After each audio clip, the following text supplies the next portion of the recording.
This is Flight Training the Way I See It with Mike Schiffer.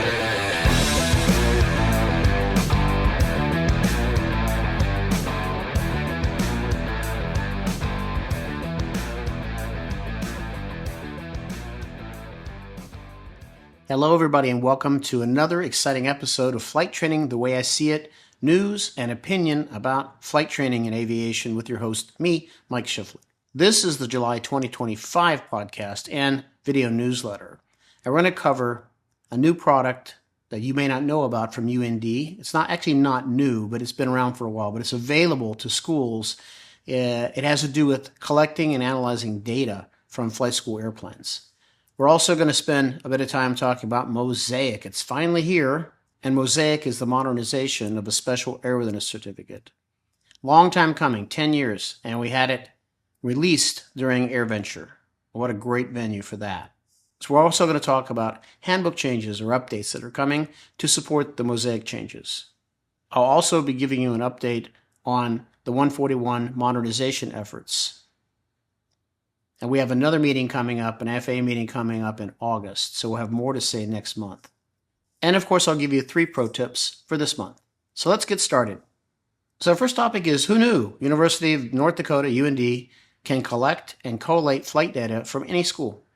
It's a totally free service they're offering to flight schools. So UND maintains a system called NGAFID. It means the National General Aviation Flight Information Database.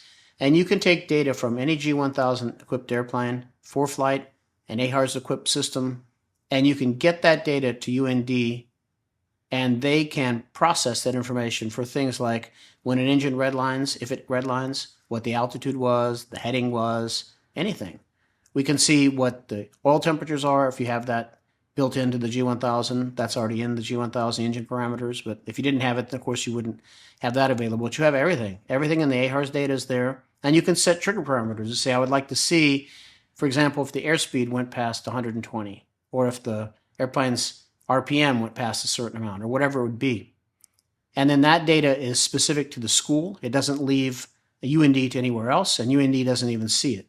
So it's a great service. It's offered for them for free. Interesting stuff, huh? Now we're going to talk about something really exciting, and that's MOSAIC. MOSAIC was the modernization of a special airworthiness certificate effort to basically clean up the sport pilot rules for aircraft and for certification of airmen. So there's a whopping over 700-page summary that the FAA released, and it covers everything. Noise criteria, certification of aircraft, certification of airmen, when medicals are not required, all these things, and what the new changes are, and they're significant. And they're really going to affect flight training in a very positive way. So we're going to go over the main things here, because what that's going to do is set the stage for us to explore this each month in a bit more detail and talk about how it's actually being implemented, which is going to be implemented about 3 months from the 22nd of July when it was announced. So we got some time to play with it, and then we're going to start seeing the impact on our flight schools. So the FAA released the already signed, it's completely signed now, new regulations regarding sport pilot certification and airplanes, and they did that at AirVenture, which we call Oshkosh, on 22nd of July, and that was delivered by the Secretary of Transportation in a live press conference. Now, we had heard rumors of this that was likely to happen many months back, but there was a lot of if, not sure. What about the new administration, about the idea that regulations have to be, for every one you want to write, you have to get rid of 10. Well, I think their idea here was this was only relief regulations. There weren't anything causing anybody any undue stress or pain. So there would be no reason to do that. So anyway, AOPA and EAA now have webinars coming up to explain what this means. But for us, it's nothing but good for the industry. So let's go through the changes now. So if you know what a sport pilot could do before, the biggest limitation was the airplane weight. So it was limited to 600 kilograms. And if you had floats, a bit more. And so aircraft manufacturers who wanted to make these airplanes were constrained by these weights, which you can imagine then they went skimpy on some parts like insulation, things that didn't have structural things in mind so they could save on weight. Well, that's all been removed. There's no weight limit any longer. The weight limit's simply based on a stall speed. So we'll get there in a second. So weight limits, no more 600 kilos. You can fly a 182. You could fly a 172. You can fly we'll be able to fly Cirruses and so on. So let's look at that. The second removal was we can fly an airplane up to 4 seats now. There's no limitations on retractable gear airplanes anymore or variable pitch propeller airplanes. Now we still have only 1 passenger being allowed. That was a bit of a letdown. But now the fifth thing we can do, it's changed, is we can fly at night. If you're properly endorsed, it doesn't require a check ride, just an endorsement and training. However, you have to hold either a third-class medical or basic med in addition to your sport pilot certificate to be able to do it. Also, a sport pilot can now fly an airplane with a stall speed of up to 59 knots. And if you're a private pilot or higher, that goes to 61 knots. So what this all means is we're going to see, in addition to sport pilots, private and commercial and even ATPs being able to fly on their driving license. Yes, sport pilot privileges extend up the pilot certificate food chain. So anything higher than a sport pilot certificate, you're going to be able to use your driving license to fly on for these airplanes. Now, you won't be able to do things like fly for hire, many things you won't be able to do, but the number of airplanes, the types that open up for us is a lot. We're also going to see more sport pilot instructors being made because the eligibility requirements are lower. So they only need a sport pilot certificate and 150 hours of flight time. Now there's training, there's tests for the flight instructor certificate in addition to that, but the barrier to entry money-wise is a lot lower. Now, during our power hour last week, we had some things come up. I want to take some time to talk about it. And we talked about some of the unknowns that we're currently trying to figure out, what they are, what to do about them. The first thing we talked about is if a pilot can fly using only their driving license if their current medical is being deferred. We don't know the answer to that. Number 2, how long can a medical be deferred? And when does a pilot need to do something about it? What happens if they do nothing? Basically, we're seeing if a person with a deferred medical is going to be able to fly under these new regulations. And the third thing is what will insurance companies require? Or if they will insure these pilots at all. So we'll have more on this next month and as the months go by, going through the changes. The next thing we'll talk about are updates to FAA handbooks that are coming. So because MOSAIC changes rules and changes the types of airplanes people can operate and how they can operate them, a lot of the handbooks need to be updated. So they're going to be updated with addendums. Now, no dates were given, but we expect them pretty soon because they're just addendums.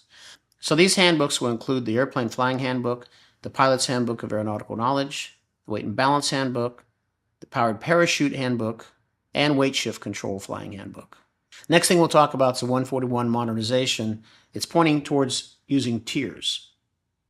So there is a building consensus that recommendations to the FAA for Part 141 will include different tiers, 4 of them in particular, with different qualifications and privileges for each one. Currently, there is no tier. It's just you're a 141 school or you're not.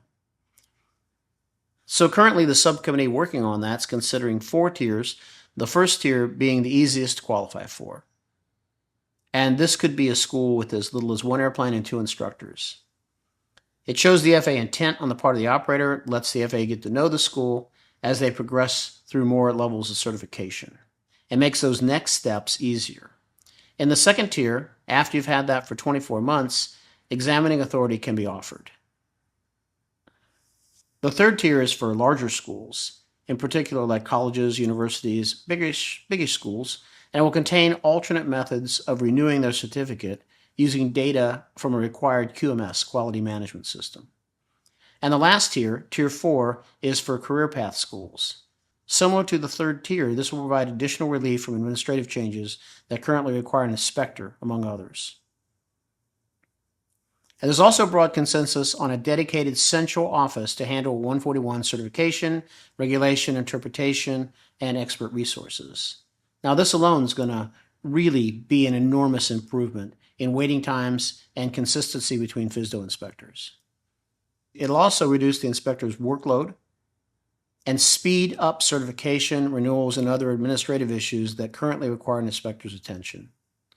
Now, I have more on this next month because I'll be sitting in again on the August meeting for 141 modernization, public meeting. And of course, I'll work within my subgroups and we'll have some things to say about that. Now we're going to talk about some pro tips. We've got 3 of them here for you this month. The first one is if you're working as a flight instructor, training instructor, you need to have 2 versions at least of a lesson plan. The first one is the entire lesson that assumes the learner hasn't taken a ground school. Nothing. No online course, no sitting class, nothing. That's what you would deliver, for example, for your check ride. The second lesson plan, the version of it, should assume they have taken a ground school and should be about 5 minutes in length. It's a pre-flight briefing. Pro tip number 2 is when filing an alternate under IFR, file 2, not just 1. You can file 2 alternates on the ICAO flight plan. Choose the first one that's about 1 halfway to your destination. This gives you time to consider the weather at your destination when you get over the alternate and leaves plenty of fuel options for you. Now file the second alternate very close to your destination airport. That way, if something happens at your destination airport as you near, you don't have to go all the way back to the alternate that's halfway away from you, and you're still very close to where you wanted to go in the first place. And the third pro tip is upgrade your smartphone to be able to use Starlink, a satellite-based internet connection. T-Mobile and AT&T currently offer this service, in particular T-Mobile. They're doing a beta on it right now. And it's part of a solid off-airport survival strategy. This system will work as long as you have clear view of the sky. You don't need a cell tower. So those of you flying backcountry, places in the wilderness, this is a great thing to have, and it's not expensive. And that's it for this month. We're going to see you next month for Flight Training the Way I See It.